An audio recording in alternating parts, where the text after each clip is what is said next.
দশম শ্ৰেণীৰ ছাত্ৰ ছাত্ৰীসকলক অসমীয়া বিষয়টিলৈ স্বাগতম জনালোঁ। মৰমৰ ছাত্ৰ ছাত্ৰীসকল, এই ভিডিঅ'টিত আমি তোমালোকৰ পাঠ্যপুথিৰ অন্তৰ্গত বিশিষ্ট কবি সাহিত্যিক হৰেকৃষ্ণ ডেকাৰ দৃষ্টান্তৰ কবিতাটি আলোচনা কৰিম। প্ৰথমতে আমি কবিৰ বিষয়ে চমুকৈ জানি লওঁ।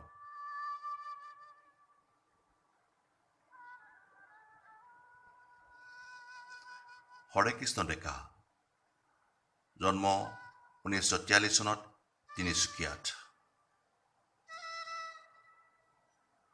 1951 চনত মেট্ৰিক পৰীক্ষাত উত্তীৰ্ণ হয়। আনহাতে 1965 চনত ইংৰাজী বিষয়ত গুৱাহাটী বিশ্ববিদ্যালয়ৰ পৰা MA পাছ কৰে।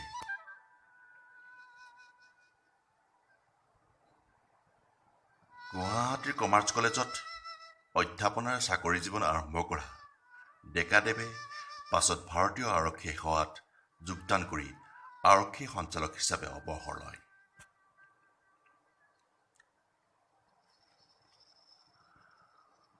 হৰেকৃষ্ণ ডেকা দ্য চেণ্টিনেল কাকত আৰু গৰিয়সী আলোচনীৰ সম্পাদক আছিল।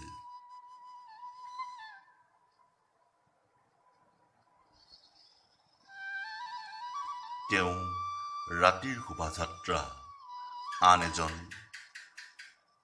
চিজকেয়াৰ আদি কবিতাৰ পুথি আৰু গল্প মধুসূদনৰ দলং, বন্দিয়াৰ, মৃত্যুদণ্ড আদি গল্পৰ পুথি ৰচনা কৰিছিল। তেওঁৰ একমাত্ৰ উপন্যাসখন হ'ল আগন্তুক।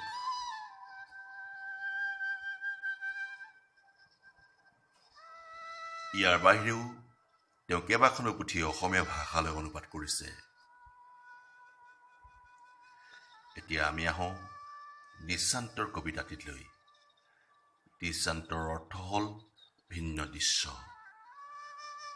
কবিতাটিত কবিয়ে 25 বছৰ আগৰ এটি দৃশ্য অংকন কৰিছে আৰু দ্বিতীয় দৃশ্যত 25 বছৰ পাছৰ আন এটি দৃশ্য অংকন কৰিছে।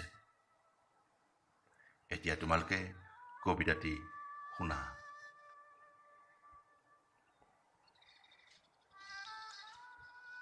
পঁচিছ বছৰৰ আগতে এই ঠাইতেই এজনক লগ পাইছিলোঁ। আলিকেকুৰটো আছিল কেঁচা, সময়টো আছিল গধূলি।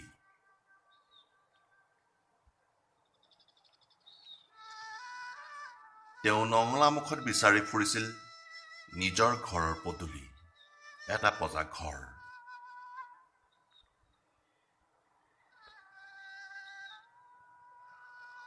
আকাশ ধিয়াই কেইজোপামান কাকিনী তামোল, ঘৰৰ দাঁতিত আগলি বাঁহৰ নমিত নমস্কাৰ।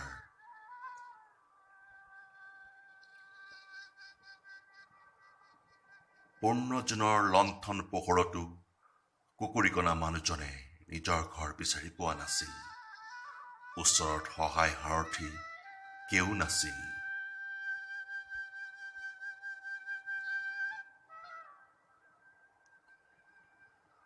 মই যেতিয়া হাতত ধৰি তেওঁক আগুৱাই দিছিলোঁ, কৈছিল, বৰ শান্তিত আছো এই প্ৰজাতিত।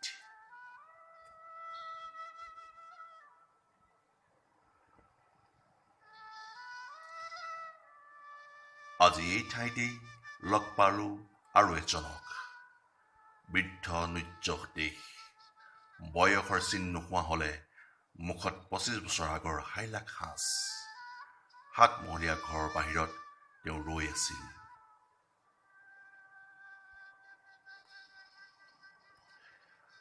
ওচৰে পাজৰে আন কেইবাটাও অট্টালিকা, এটাতকৈ আনটো ৰূপচৰা। সন্ধিয়া ভগাৰ বহু পাছতো মানুহ পিয়াপি দি ফুৰিছিল।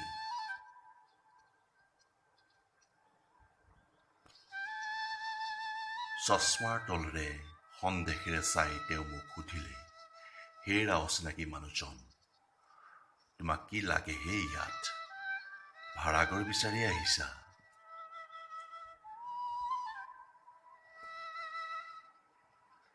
এই কুবেৰৰ মহলাত ক'ত পাবা আৰু পালেও কি শান্তিত থাকিবা ইয়াত?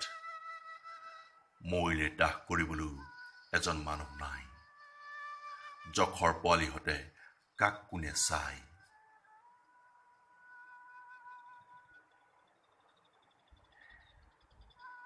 এই বুলি কৈ তেওঁ সাতমহলীয়া ঘৰৰ ভিতৰলৈ সোমাই গ'ল।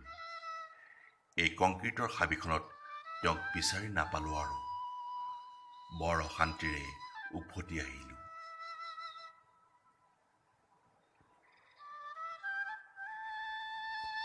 কবিতাটিৰ মূল কথা।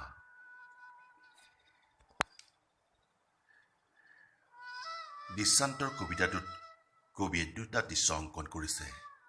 এটা হ'ল 25 বছৰ আগৰ গ্ৰাম্য জীৱন আৰু প্ৰাকৃতিক পৰিৱেশ, আৰু আনটো হ'ল 25 বছৰ পাছৰ নগৰীয়া জীৱন আৰু কংক্ৰিটৰ পৰিৱেশ। স্থান কিন্তু একেই, পাৰ্থক্য কেৱল সময়ৰ।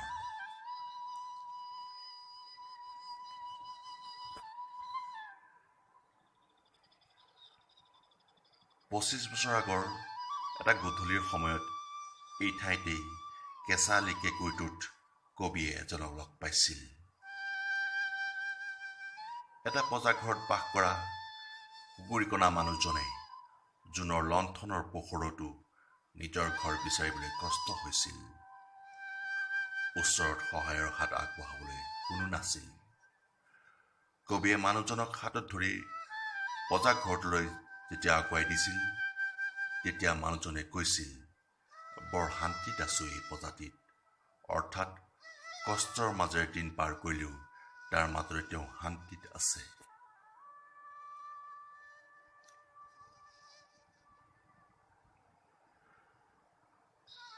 পঁচিছ বছৰ পাছত একেই ঠাই, কিন্তু বহু সলনি হ'ল। কাকিনি তামোলৰ আগলি বাঁহৰ চিনচাপ নাইকিয়া হ'ল। পঁজাঘৰৰ ঠাইত স্থান ল'লে সাতমহলীয়া অট্টালিকাই, ওচৰে পাজৰে আন কেইবাটাও অট্টালিকা।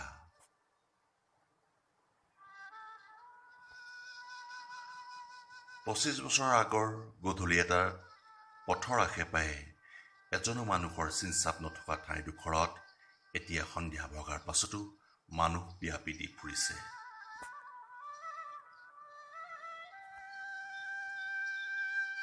কবি আন এজন মানুহৰ লগত সেই একে ঠাইতেই পুনৰ মুখামুখি হ'ল।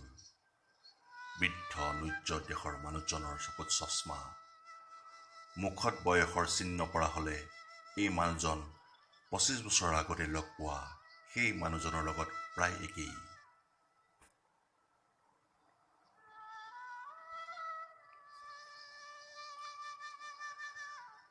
ভাড়াঘৰ বিচাৰি অহা বুলি ভাবি কবিক ক'লে ইয়াত নাথাকিবলৈ, কিয়নো অট্টালিকাত থকা মানুহবোৰে নিজস্ব সুখ সম্পদক লৈহে ব্যস্ত। পাৰ্থিৱ সুখ সম্পদে ইমানেই যান্ত্ৰিক কৰি তুলিছে যে মানুহ মৰিলেও দাহ কৰিবলৈ তেওঁলোকৰ সময় নাই।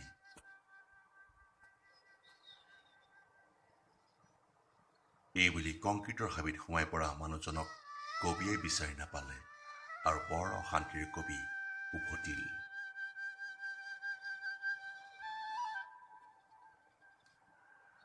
দুটা দৃশ্যৰ মাজেৰে কবিয়ে আধুনিকতাৰ ধামমুখীয়াত মানুহে দিনক দিনে মানৱীয়তা, আন্তৰিকতা আদি গুণবোৰ হেৰুৱাই আত্মকেন্দ্ৰিক হৈ পৰিছে তাকে সুন্দৰকৈ প্ৰকাশ কৰিছে।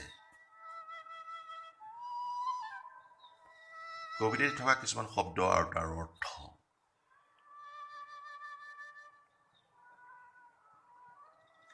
আলিকেকুৰি, আলিবাটৰ ভাজ, পঁজাঘৰ, জুপুৰি ঘৰ, ধিয়াই, ধ্যান কৰি থকা, নমিত, দুৱা, কাকিনি তামোল, বৰ ওখ তামোল, নুজ্জ, পূজা।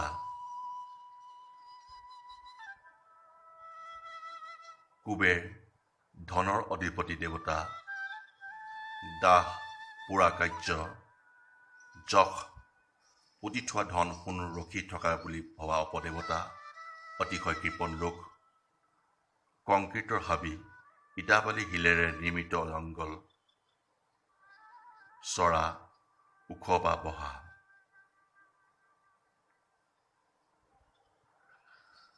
আশা ৰাখিলোঁ ভিডিঅ'টিৰ যোগেদি তোমালোকে কবিতাটি কিছু পৰিমাণে হ'লেও হৃদয়ংগম কৰিবলৈ সক্ষম হৈছা।